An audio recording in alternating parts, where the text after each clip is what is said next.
DSC పైన పోరాటం రాజకీయంగా జరుగుతోంది గానీ, ఆయా అభ్యర్థుల నుంచి లేదు.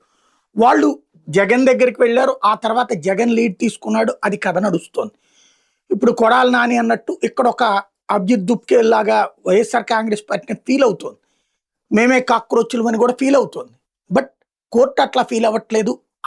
వాళ్ళు అట్లా బొద్దింకల్లాగా ఫీల్ అవ్వట్లేదు. డిఎస్సి వాళ్ళు ఎవరు పట్టించుకోవట్లేదు. వాళ్ళు కేవలం రాజకీయానికి చెప్పేసేసి తప్పుకుంటున్నారు. ఇప్పుడు డిఎస్సి అభ్యర్థులు ఎవరైతే అనుమానాలు వ్యక్తం చేశారో వాళ్ళకి సమాధానం ఇటు తెలుగుదేశం ప్రభుత్వం వైపు నుంచి వచ్చింది. అప్పుడు దానికి ప్రతిగా చెప్పేటటువంటి వీళ్ళ అనుమానాల మీదన వీళ్ళు నెక్స్ట్ వెళ్లాల్సింది కోర్టుకి. దానికి లీగల్ సాయం వైసీపీ చేస్తే బాగానే ఉంటుంది. కానీ వీళ్ళెవరూ రామంటే చంద్రశేఖర్ రెడ్డి ఆయన వేస్తే పిటిషన్ కోర్టు అదే అడిగింది. ఎట్లాగా దీంట్లో రాజకీయం ఏంటి పిల్లుల్లో అనేటటువంటి.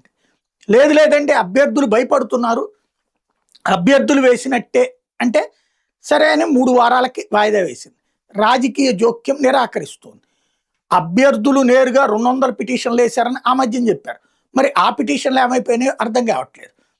తేల్చాల్సింది అక్కడ ఆ డిఎస్సి అభ్యర్థులు పోరాడితే ఏమన్నా నడుస్తుంది. ఇప్పుడు జార్ఖండ్లో, కర్ణాటకలో, పంజాబ్లో లేకపోతే ఢిల్లీలో అయితే అభ్యర్థులు పాల్గొనకపోవడం వల్ల రాజకీయ పరంగానే నడిచింది.